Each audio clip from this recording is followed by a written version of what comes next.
two. Anybody else want to squeak their presentation in, maybe edit it now while the other two teams are going? No? Yes? Do you think that when you're in a business environment that you're going to be sitting around doing nothing, waiting to do stuff? If you had a deliverable due that day, and you don't have the deliverable due that day, do you think that in the meeting that you could be working on the presentation, and then maybe by the time the other two presentations are done, you would have your presentation done? Does that happen? Do people do that? Yes. Absolutely, they do that. They don't sit around and wait around and say, okay, I'm going to do it next week. What they do is they get on it, and they edit it down right now over the next 20 minutes. They get their presentation together, and then they present it. Because it's better to do it than not to do it. But wouldn't you want to give your fullest attention to whoever is presenting? Instead of like making your own presentation? What's more important, them or you?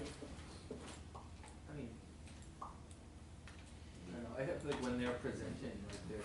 I don't have a problem with people working on stuff while I'm presenting, because they're producing stuff. And if they're going to get up and make the presentation. But at least they told me that, right? They said, I'm not really done with the presentation. I need maybe another 10, 20 minutes. Do you mind if I work on the presentation now while you're presenting? That's totally awesome to do something like that, because then you're completely transparent. The person would have said, no, I would rather have you focus on my presentation, and then you can do yours next week. Or they could say, okay, that's totally cool. You know, let me do my presentation, you work on yours. And then when we're done with ours, then you can get up and do the best you can. Yeah, that makes sense. Totally makes sense. Okay. Ready? Pretty much, kind of, sort of. I mean, yes. You're gonna do. We'll just go with it. I don't know where my group is, but. You know, groups come and go. They come, they go.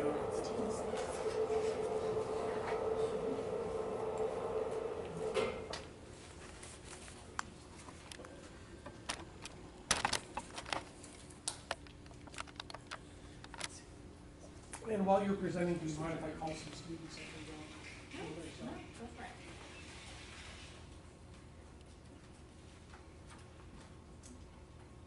Okay. Hi, my name is Bronwyn Lane, and I'm going to be presenting Chapter 12 of our textbook, which is the Fundamentals of Corporate Finance.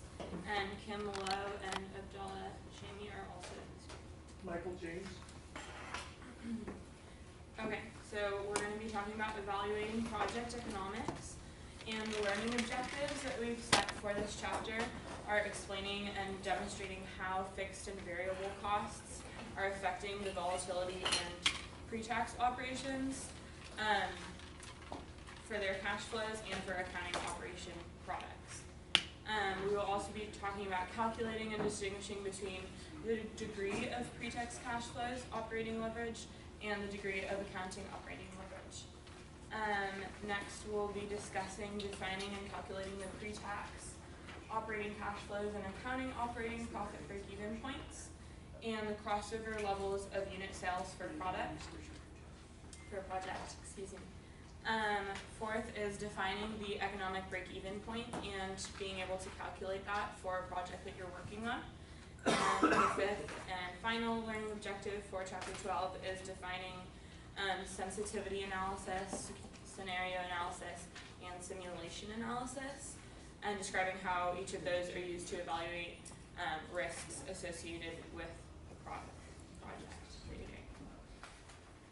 Okay, so starting off, we're going to need to know what variable and fixed costs are, as well as project risk. And so we just have some definitions up here. Variable costs are the costs that vary directly with the number of units that are sold. Fixed costs, of course, do not vary with the number of units being sold. And that could be potential in the long run, but in the short run, that's not going to be happening. And a project with a higher proportion of fixed cost as opposed to variable cost is going to have cash flows and accounting profits that are more sensitive to changes in revenue, just because they're not going to be varying over the time period. Okay, so cost structure and sensitivity.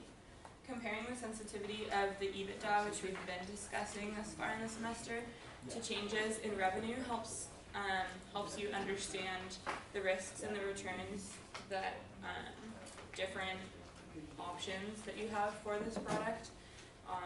It's going to help you determine which one you want to go with. And distinguishing between the fixed and the variable costs enables us to calculate the sensitivity. So as we said before, if you have like more fixed costs than variable costs, you're going to have a higher sensitivity. So it's going to allow you to calculate that sensitivity. And EBITDA is more sensitive to changes in revenue with automated production processes than it would be with manual processes. And then we had an example of the different levels of sales. And so this is from the book, and we just wanted to have like a visual for you. Okay, so cost structure and sensitivity. It's exhibiting how the EBITDA changes as the number of units sold changes for each option that you have, and the manual and the automated production process. And then the automated production process produces larger declines in the EBITDA when unit sales are lower and higher when unit sales are higher. So it just varies with the number that you're selling. So sensitivity to changes in revenue, as we said before, do depend on variable and fixed costs, but also on the amount of product that you're selling. And so it is a concern to managers because it is a measure of performance, and our investors and your stakeholders in your business are going to be looking at that.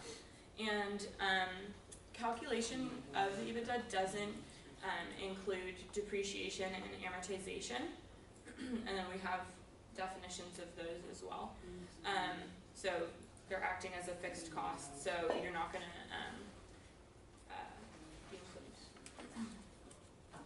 Okay, so calculating operating leverage. So first, operating leverage is the measure of the relative amount of fixed and variable costs in your product sales. And operating leverage is higher as you have more fixed cost. And there are two ways that you can measure it. And so we had like the degree of pre-tax cash flow and then the degree of accounting operating leverage. Okay, so the degree of pre-tax cash flow operating leverage, so that's also cash flow DOL, measures the sensitivity of pre-tax operating cash flows and the sensitivity to changes in revenue. And so it changes with the level of revenue, as we've said before, and the sensitivity of the operating cash flows are not the same for all levels of revenue. And then we have the equation, which is 1 plus the fixed cost over the pre-tax operating cash flows, or 1 plus FC over EBITDA. Okay, and then we did include an example as well on calculating operating leverage, and so okay, and then so there we go. So this is calculating operating leverage, and then the next example that we had was the degree of accounting operating leverage, and so we had said that there were two different options for that. So this is the second option, which is 1 plus the fixed charges over the accounting operating profits, or 1 plus FC plus D&A over EBITDA minus D&A. And just an example. Okay, so break-even analysis is another concept brought up in chapter 12, and that's telling you how many units you need to sell in order to break even at your costs and then make a profit afterwards. And so essentially just how many units must be sold in order for a product to break even and then make a profit in the future. And that also helps understand the sensitivity of cash flow for the products that you're selling, which is really important because that's going to affect your accounting profits and understanding how much you're going to need to sell. And so we have the formula for that up here too. Okay, so per unit contribution. That is the dollar amount left over from the scale of the unit, of the single unit, after all of the variable costs associated with that unit have been paid. So as we know, we have the fixed costs, we have the variable costs, and after the variable costs have been taken out, you're able to calculate the per unit contribution that's left over. And it represents the amount that's available to help cover the fixed cost for the product. So you got to take out the variable costs, you're left with fixed costs. And we had the crossover break-even analysis formula up here as well. I can just read that. And so the crossover level of unit sales, or the CO, is the level of sales at which cash flows or profitability for a specific project switches from being lower than that of an alternative to being higher. And so finding the best opportunity in order for your company to make a profit on that product. Okay. And so then we go to the economic break-even point. And so that's a much more, as you say, comprehensive break-even measure than the previous ones that we've discussed. And so that's assessing like the overall viability of that project and selling that product in particular. And so the economic break-even is the number of unit sales that must be sold each year during that product and project's life, so that the net present value of the product equals at least 0, if not higher. And any unit sales above that amount will result in an economic profit. So once you've hit the break-even point, or the NPV equaling 0, then afterwards you're going to be making a profit. And we did put the 4 steps up here as well, and so that is for calculating break-even. And I'm not going to go through all of it, but it's essentially using the net present value of the annuity, which is letting you calculate the cash flow after taxes, the EBIT that we were talking about that corresponds with FCF, and then, yeah, it's just the steps that we've gone through. Okay. So risk analysis, financial analysts, so positions that we may be going into, often we're resorting to different types of risk analysis, and so that's why we've mentioned the multiples that come up in this chapter, because you need to be able to understand like different perspectives that you're coming from when you're looking at the profitability of a product, and so understanding how errors in forecasting these factors affect the attractiveness of a product. And so that's like what we were talking about with all the different iterations that you can go through and be able to calculate, which we were doing in class last week. And so you do have to sometimes go through different ways of calculating a product's profitability. And sensitivity analysis. So that involves examining the sensitivity of the results from the analysis that you've done, and examining how that affects the changes in individual assumptions. And scenario analysis. So we'll go back. So we have sensitivity and scenario analysis. And so that's the analytical method concerned with how the results from the analysis that you've done change under different scenarios. And so as we said before, it will vary depending on the route you choose to take with that. And so if you're examining results though from like a financial analysis perspective, it is going to change under the alternative scenarios, as opposed to like a scenario analysis. Okay. And then the last one is a simulation analysis. So that is also an analytical method, and so that's using like computer technology to get a really quick understanding of how those different scenarios are going to impact your profitability, and obtain probability estimates for various values in a financial analysis. And that is chapter 12. I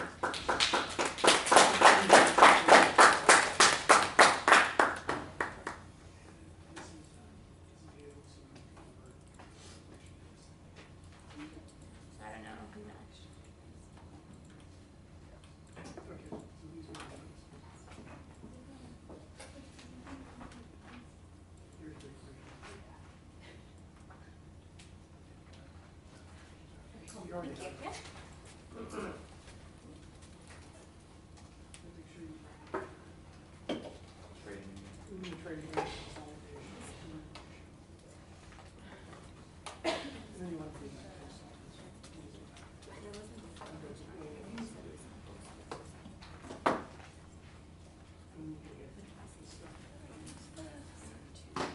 So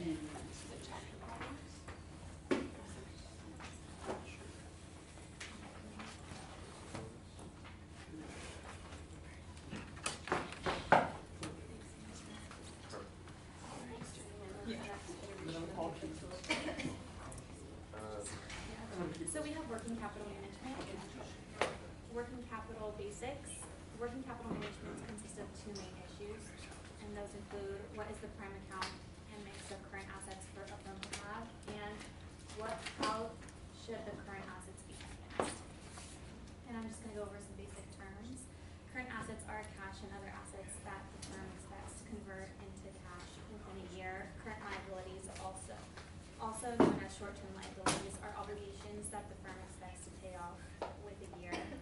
Working capital, also called gross working capital, are funds invested in a company's cash account, accounts receivable, inventory, and other assets. The net working capital is the difference between current assets and liabilities. It's a measure of liquidity and represents the net short-term investment. Working capital management involves making decisions regarding the use and sources of current assets. Working capital efficiency is the length of time between when a working capital asset is acquired and when it's converted into cash. Liquidity is the ability of a company to convert real or financial assets into cash quickly and without loss of value. So working capital accounts, and they include cash includes cash and other highly liquid short-term money market instruments such as the U.S. Treasury securities. Some receivables is the amount owned by customers. Inventory is raw materials, work in process, and finished goods. And payables, amount owed to vendors and suppliers. And the cash conversion cycle is the length of time from the point the company actually pays for raw materials to the point it receives cash from the sales of finished goods. The length of the cash conversion cycle is directly related to the amount of money that a firm needs to finance its working capital. And this is just a graph of the cycle. The operating cycle starts with the receipt of raw materials and ends with the collection of payment from customers for the sale of finished goods. It has two components: days sales and inventory, how long a firm holds inventory before selling, and days sales outstanding, how long it takes the firm to collect its outstanding accounts receivable. And that's the formula for days and sales inventory. And that's the formula for days sales outstanding. The cash conversion cycle is related to the operating cycle, though it doesn't begin until the firm pays for the raw materials. It's the length of time between the actual cash outflow for materials and the actual cash inflow from sales. Two strategies for current assets: flexible and restrictive. The flexible current asset management strategy is a high percent of current assets to sales, calls for management to invest large amounts of cash, marketable securities, and inventory. It's low risk and low return. The advantage is large working capital balances. The downside is a high carrying cost. The restrictive policy has a low percent of current assets to sales. It's high risk, high return. The high risk comes in the form of shortage costs, both financial and operational. The working capital trade-off is management. Management will try to find the level of current assets that minimizes the sum of the carrying costs and shortage costs. Accounts receivables are companies frequently make sales to customers on credit by delivering goods in exchange for the promises of future payment. The promise is an account receivable from the firm's point of view. Offering credit to customers can help a firm attract customers by differentiating the firm and its products from its competitors. The terms of sale. Whenever a firm sells a product, the seller spells out the terms and conditions of the sale in a document called the terms of sale. The agreement specifies when a payment is due and amount for the discount if an early payment is made. The simplest offer is cash on delivery with no credit offered. When the credit is part of the sale, the terms of sale spell out the credit agreement between the buyer and seller. Trade credit, which is short-term financing, is typically made with a discount of early payment rather than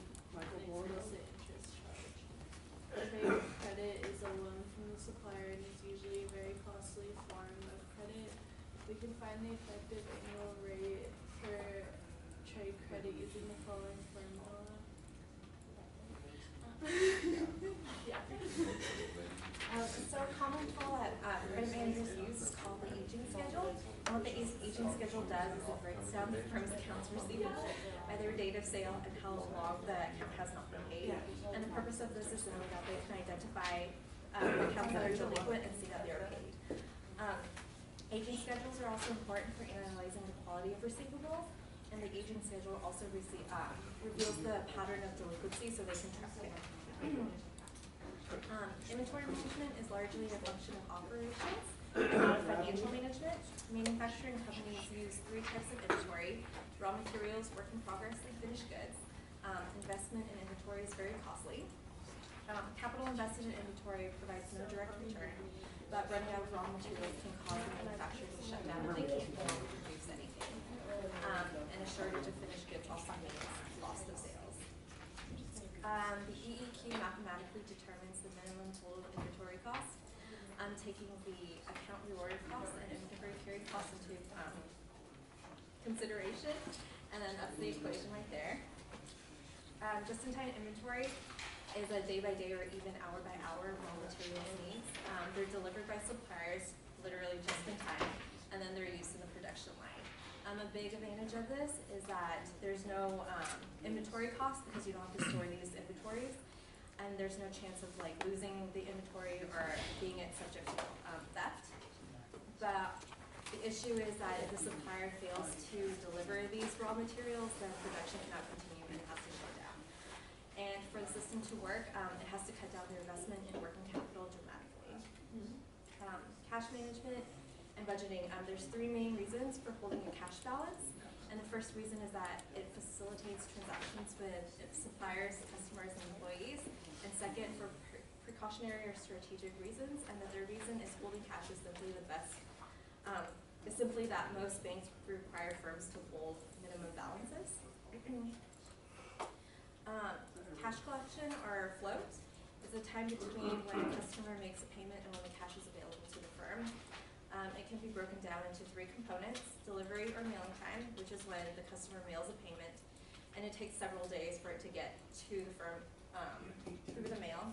The second is processing delay, which is when the payment is received, but it must be given to the bank to be examined, accounted for, and deposited. And then finally, there's a delay between the time that it is deposited and the time that the cash shows in the accounts. Lockboxes are a system that allows customers that are far away to send the payments to a post office that's close to them. And with a concentration account, a post office box is placed by a local branch, which then receives mailings, and then processes the payments and then makes the deposit. Either approach will reduce the collection time to an extent, but there is a cost associated with it. And that is it.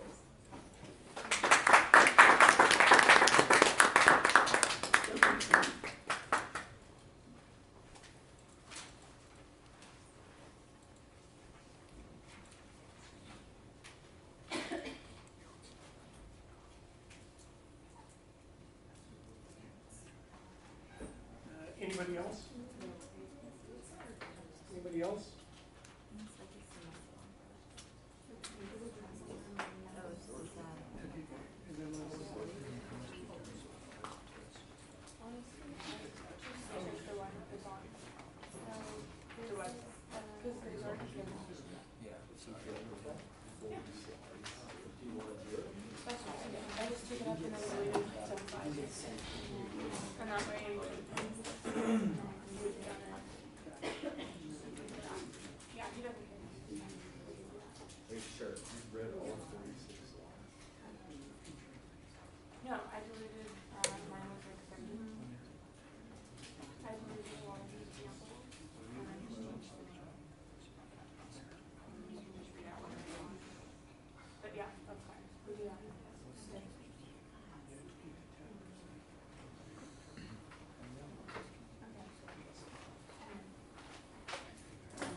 So you should review this.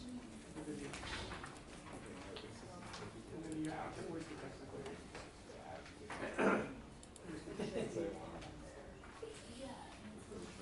Oh, so it's out.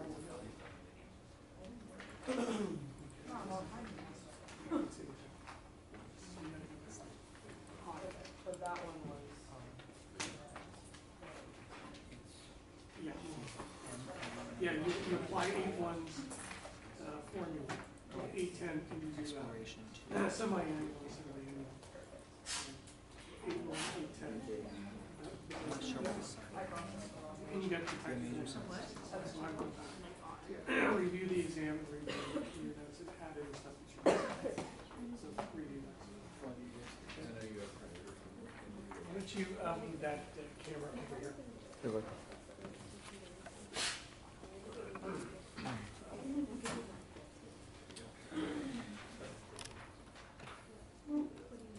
I would pull out your watch and midterm exam. We'll do the last question really quickly.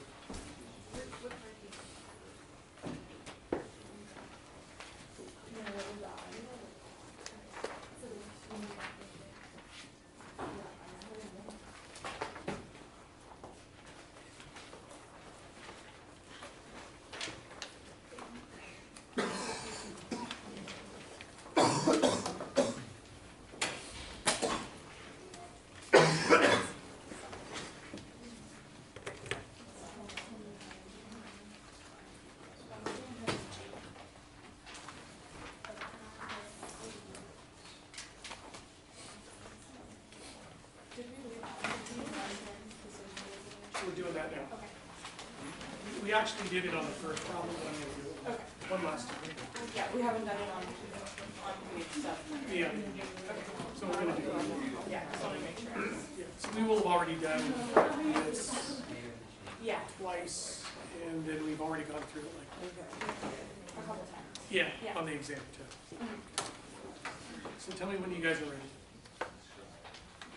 You have your notebook out? Is it gonna be this? Yeah, we're gonna do that. And again, if you missed any days, you need to go back into the, you gotta go back to the video. And actually, I apologize, one of the days that I did the midterm review, I forgot my camera, so I don't have it. Okay, so you're gonna need to get the notes from one of your classmates. All right, so let's do the, I'm gonna need participation here, so this would be relatively easy for you since you've already done it. Where did we do this? We did this with the 2 real estate developments, we did this with the 2 tech companies, right? And then we're gonna, I did it on the very first problem, where I walked you through the investment decision-making matrix, and I'm gonna do it one last time for the midterm, okay? So let's walk through it, and I'm gonna need participation from everybody, okay? So Larry's finance sing-along, Master Theater. So I'm gonna walk through, and you're gonna yell out the answers to me, okay? All right. So we're gonna do capital budgeting, investment decision rules. These are the decision rules. This is the investment decision-making matrix, okay? This is what goes through everybody's mind when they're making investment decisions, okay? This is also called underwriting. When you're underwriting a project for acquisition or to build something or to make a capital budgeting decision, this is basically what you go through. This is also called underwriting. Investment underwriting, investment banking, due diligence is another word for it. So due diligence, underwriting process. This is the investment decision-making matrix. Okay, so is everybody ready to sing along? Okay. So if the present value is greater than the price, do you accept or reject? Accept. Okay. If the present value is equal to the price, do you accept or reject? Accept. If the present value is less than the price, do you accept or reject? Reject. If the net present value is positive, do you accept or reject? Accept. If the net present value is 0, do you accept or reject? Accept. If the net present value is negative, do you accept or reject? Reject. If the internal rate of return is greater than the weighted average cost of capital, do you accept or reject? If the internal rate of return is equal to the weighted average cost of capital, do you accept or reject? Accept. If the internal rate of return is less than the weighted average cost of capital, do you accept or reject? Reject. If the break even is less than 3 years, do you accept or reject? Accept. If the break even is equal to 3 years, do you accept or reject? Accept. If the break even is greater than 3 years, do you accept or reject? Reject. If I know one of these, can I figure out the other three? Yes. So let's do that. So if I know that the break even is less than 3 years, what's the internal rate of return compared to the WACC? If the break even is less than So if the break even is less than 3 years, then what's the internal rate of return compared to the WACC? It's greater than. And what about the net present value? What's the sign? Positive. And what about the present value compared to the price? Got it. If I know that the internal rate of return is equal to the WACC, then what do I know about the break even? It's equal to 3 years. And then what do I know about the internal rate of return? Compared to the, what do I know about the net present value? If the break even is equal to 3 years, I know that the internal rate of return is equal to the WACC. Zero. Yep, and then the MPV is gonna be 0, and what about the present value compared to the price? And then if I know that the present value is less than the price, what do I know about the net present value? The present value is less than the price, what do I know about the negative? It's gonna be negative. And then what do I know about the internal rate of return compared to the WACC? It's gonna be less than, exactly. And what about the break even? It's gonna be less than 3 years. It's gonna, is it less than 3 years? Greater. So if you know one, then you know the other ones. Okay. And when you're in these meetings and you're talking, people are talking, they're either talking break even or IRR or present value or net present value. They're going to be talking about all that stuff interchangeably. You got to just kind of know that what the scenario is. Okay, great. So if I get a negative net present value, am I going to accept or reject the project? A negative number? If I get a negative net present value, do I accept or reject? Reject. I'm gonna reject it. But what if we really want the project? What do we do? Iteration 2. We go to iteration 2, and we do what? Price cost. Exactly, we ask for a price reduction.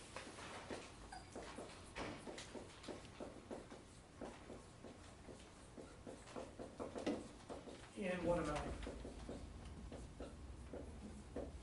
What amount? What are we asking for in the price reduction? How much? How much of a price reduction do we ask for? Minus the net present value. What? Minus the net present value. What? Minus the net present The value. negative net present value. So it's the amount of the negative net present value. Got it. And if I can get a price reduction in the amount of the negative net present value, Accept. what happens to the net present value? Becomes Goes to 0. If the net present value goes to 0, do we accept or reject? Accept. But if I can't get a price reduction in the amount of the negative net present value, then my net present value is going to be what? If I can't get the price reduction in the amount of the negative net present value, then the net present value is going to be what? Negative. It's still going to be negative. Do I accept or reject? Reject. Reject. What if we still want the project? What do we do? Iteration 3. We go to iteration 3. What do we do in iteration 3? Reevaluate the assumptions.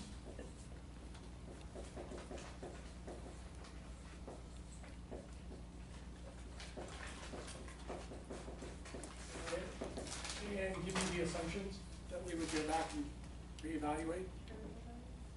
Terminal value, got it. Okay, I'll take it. What else? Growth rates. Growth rates. How many are there?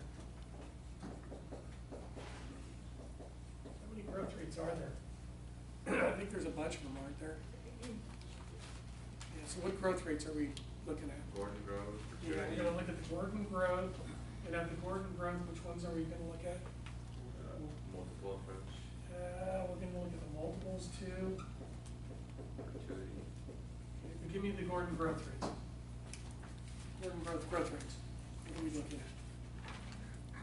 What growth rates? Again, you should have your notes in front of you. like 0.08, specific numbers. Well, give me the terminology. What growth rates, Gordon growth rates are we looking at? Cash flow. What did you just say? Cash flow. Which cash flows? First year. Okay, so that's another one, first year cash flow. And then the weighted average cash. The weighted average cost of capital, we'll look at that too. What about the, If we use like EBITDA, what? if we use like EBITDA for any of this, or like, EBITDA rates, What? EBITDA rates, What's EBITDA rates? What? Not the expected rate of return? I would look at that too, that's gonna be the, okay, or the expected rate of return. Got it. First year cash flow, weighted average cost of capital, look at the multiples. What about the growth rates? How many growth rates do we have using the Gordon growth model? It's on every single, discount, yeah, there's two. Which are the two, what are the two growth rates? going in, The going in. Got it. And the terminal. Got it. Is there another growth rate? Are there other growth rates? Do we use growth rates in any of the other models? That's right there. Do we use growth, do we grow the cash flows? discount, In what model? What model do we use? GT plus 1, What is it? discounted cash flow. In the DCF, exactly. DCF. So what are the cash flows called in the DCF? Pro forma. Pro forma. So you're gonna look at the pro forma growth rates. Pro forma, cash flow, growth rates. Got it. So if we're getting a negative net present value, did we over or underestimate the growth rates? Test question. Under. If we have a negative net present value, did we over or underestimate the growth rates? What? Did we over or underestimate the growth rates? Underestimated it. So if we raise the growth rates, what happens to the net present value? Goes up, Goes up, present value? Present value, stays the same. goes up, how's that work? Goes up. What about the internal rate of return? Goes up. And what about the break even? Goes down. Goes down, exactly. Okay, and what about the multiples? Did we under or overestimate the multiples? Underestimate. Underestimated the multiples. So if we find other multiples that are higher and apply those, what happens to the present value? Goes up. What happens to net present value? What happens to internal rate of return? Break even? down. Okay. What about the first year cash flow? Did we over or underestimate the first year cash flow? underestimate, We underestimated it. So we go back and we re-underwrite and we can increase the first year cash flow. What happens to the present value? Up, down. Yeah, but let me go through it, because not everybody's as, quick as you are. Okay, and what happens to the net present value? Internal rate of return, break even, okay? And then, what about the WACC, or the expected return of the discount rate? Did we over or underestimate the discount rate? Did we over or underestimate the discount rate? Under. Do we over or underestimate the discount rate? Do we use too high or too low of a discount rate if we're getting a negative net present value? Too high. We're using too high of a discount rate. So if we lower the expected return, or we lower the equity cost of capital, what model do we use to estimate the cost of the equity? What model do we use to estimate the cost of the equity? This is your capstone component of the class right here. You get it, you got it. Okay. What equation would you use to estimate the equity cost of capital? You got it, the capital asset pricing model. Nice. And we probably use the risk premium approach to calculate, or the yield maturity on the bonds to get the bond cost of debt? And will the capital structure of the firm have an effect on their weighted average cost of capital? If I'm using a lot of equity, will the WACC go up or down? As I use more equity, what's more expensive? The equity or the debt? Which one's more expensive? The equity or the debt? Can I deduct the dividends that I pay on my stocks? No.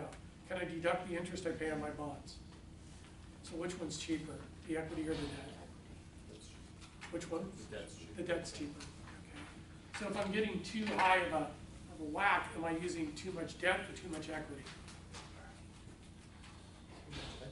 I'm using too much equity. Okay. So what should I do if I'm a firm? If I'm a company? You should change it so you're I more. change the mix, I'm probably going to issue more bonds and lower the cost of capital. Okay.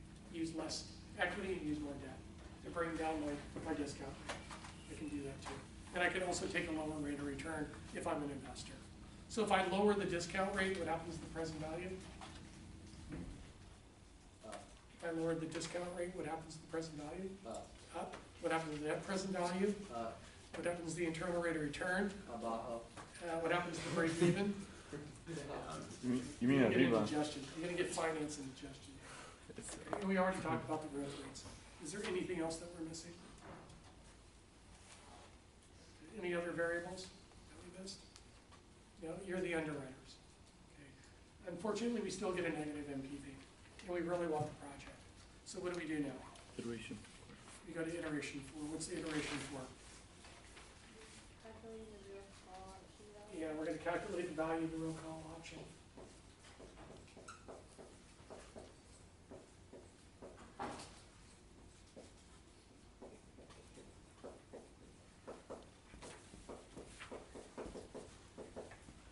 So what does the value of the real call option need to be?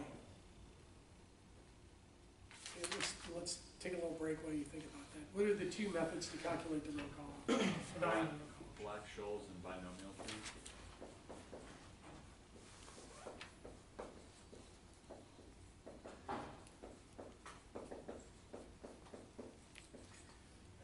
What are the factors that drive the value of the real call options? Management decisions, Yeah, management decisions. price value, volatility, and time value. Management decisions, price, value, volatility. If I'm measuring volatility, what statistic am I using? Give me two. Time. Two measures. Give me two measures of calculating volatility. How would I calculate volatility? What two statistical measures would I use to calculate volatility? Pretest. Prerequisites. So you took a management statistics class, and did you take an intro to statistics too? So you have basically 2 semesters of statistics. Right. How would you measure volatility? What two measurements would you use? Do you have your pretest in front of you? How would you calculate volatility? What are the two measures of volatility? They were on your pretest, in your exam, I'm trying to, in your stats class. the standard Standard deviation and variance. variance, got it. Okay. And then what was the last one? Time value.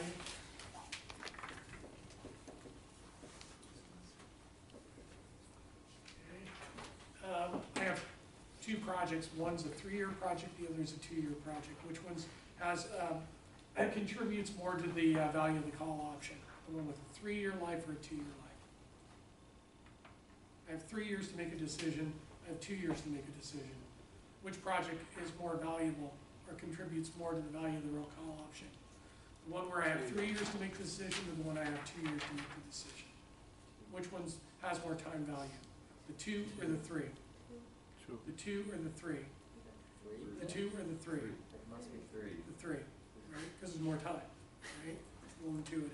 A lot of these questions aren't not trying to trick you. Okay, so the time value.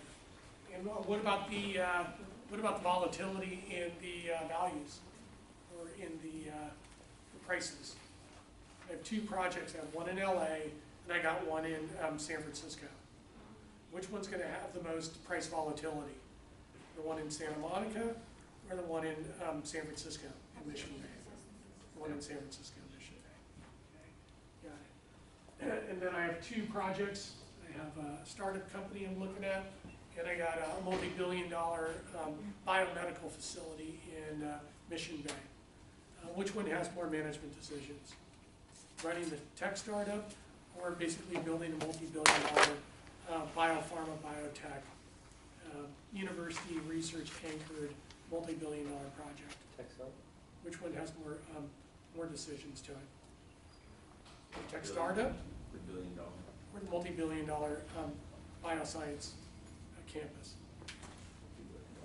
Yeah, exactly. You're talking real estate, you're talking politics, you got finance, you got interest rates, you got construction, you got negotiations with the city, way more complex than a tech startup. Although the tech startup guys, the venture capital guys, think that they're the smartest in the world. But I think real estate's even more difficult. Okay, got it. So what does the value of the real call option need to be? Greater than or equal to the negative net present value. Got it. Greater than or equal to the negative net present value. Got it. So if the value of the real call option is equal to the negative net present value, what's your net present value? What is it? If the value of the real call option is greater than the negative net present value, the net present value is Positive. positive. Do you accept or reject? Accept. Got it. If the value of the real call option is equal to the negative net present value, what's your net present value? If the value of the real call option is equal to the negative net present value, then your net present value is what? Negative. Is Zero. zero. Got it. Do you accept or reject? Accept. Got it. And if the value of the real call option is less than the negative net present value, then your net present value is what? Negative. Do you accept or reject? Reject. Is there an iteration 5? Nope. Nope. That's it. That's as far as you can go. Okay. So that's that. How much time do we have? You have 10 minutes. 10 minutes?